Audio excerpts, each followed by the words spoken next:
The crystalline towers of Verith Prime gleamed under twin suns, but Queen Alara felt no warmth as she stood vigil beside the medical pod.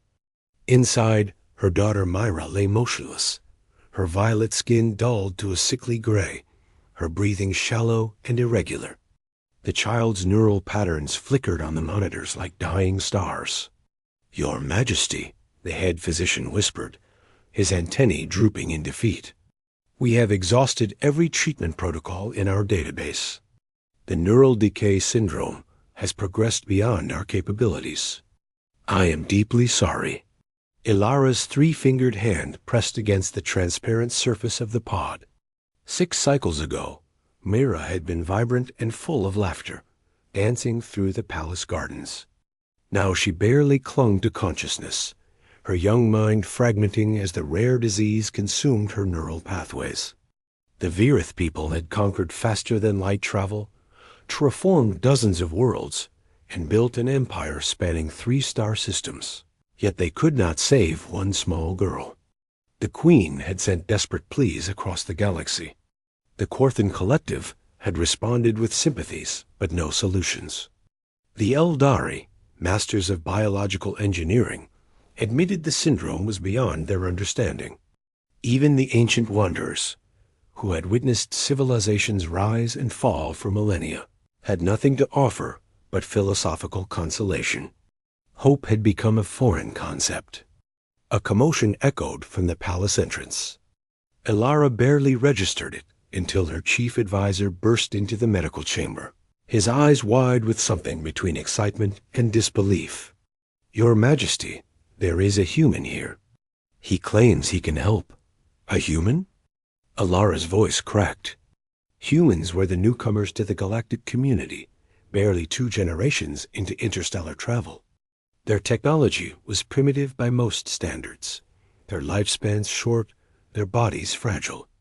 What could they possibly offer that the galaxy's greatest minds could not? "Send him away," she said, turning back to her daughter. "I have no patience for false hope. He says he has studied the case files you broadcasted. He has brought equipment. Your Majesty, he traveled 17 light years in a ship barely rated for such distance. Please, at least speak with him." Something in her advisor's tone made Ilara pause. Perhaps it was the mention of 17 light years in an inadequate vessel. Perhaps it was simply that she had nothing left to lose. 5 minutes, she agreed. The human who entered was unremarkable by most galactic standards. Average height for his species, with brown hair graying at the temples and tired eyes that had clearly seen too many sleepless nights. He wore simple clothes beneath a travel-worn jacket and carried a battered case that looked older than some of the palace servants. "Your Majesty," he said, bowing awkwardly. "My name is David Kent. I am a neural surgeon from Earth. My physicians tell me this condition is incurable," Ilara said flatly. "What makes you think otherwise?" David moved closer to the pod, studying the readouts with an intensity that surprised her. His eyes moved rapidly, absorbing information, cross-referencing with something only he could see. "Because I have seen something similar," he said quietly. "Not identical, but similar. 20 years ago on Earth, there was a child with a progressive neural deterioration that every expert declared hopeless. Her name was Emma, and she was my daughter." Ilara felt something twist in her chest. "Was?" "She died 3 months after diagnosis," David said, his voice steady despite the pain clearly written across his face. "I was a surgeon, one of the best, and I could not save her. It destroyed me. I spent the next decade drinking myself into oblivion, until one day I realized I had a choice. Let her death be meaningless, or let it mean something." He opened his case, revealing instruments that looked primitive compared to Verith technology, yet somehow purposeful in their simplicity. "I devoted myself to understanding neural decay at the most fundamental level. When humanity joined the galactic community and I saw your broadcasts, I recognized the pattern. Not the same disease, but the same fundamental mechanism. Your daughter's neural pathways are not simply dying. They are being rewritten incorrectly, like a computer program caught in an endless loop of errors. The head physician stepped forward, his skepticism evident. We have attempted to interrupt this process. Every intervention accelerates the decay.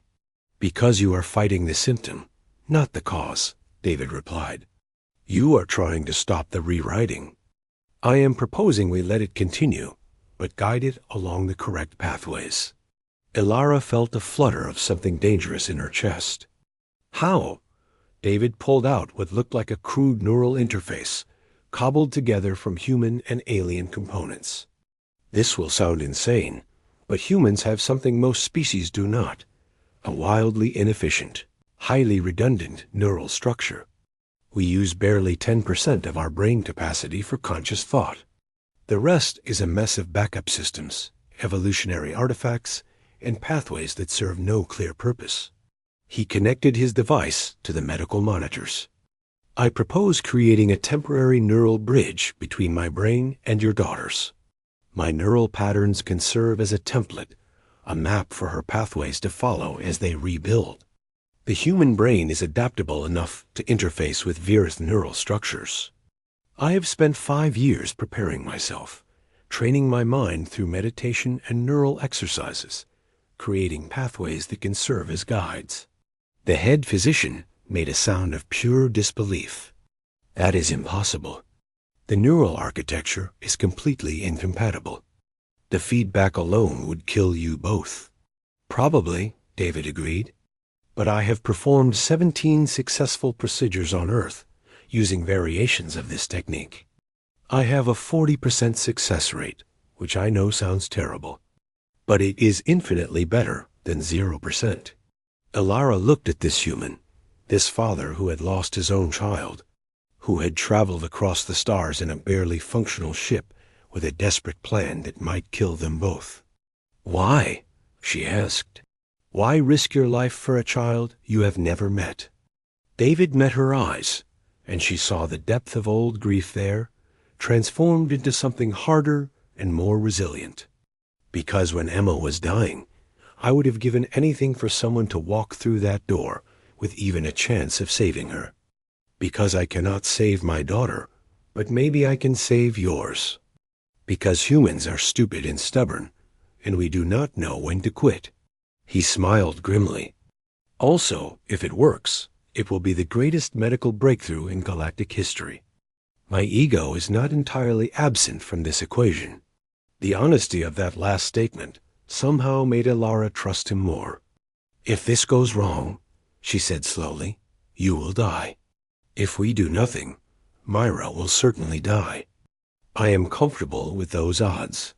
Ilara looked at her daughter, then at the human surgeon with his impossible plan and his handmade equipment. Every rational part of her screamed that this was madness, but rationality had offered her nothing but certainty of loss. Do it, she commanded. The next 6 hours were the longest of Ilara's life. David worked with calm precision, integrating his crude human technology with Virith medical systems. He explained each step to the physicians, who gradually shifted from skepticism to fascination to active collaboration.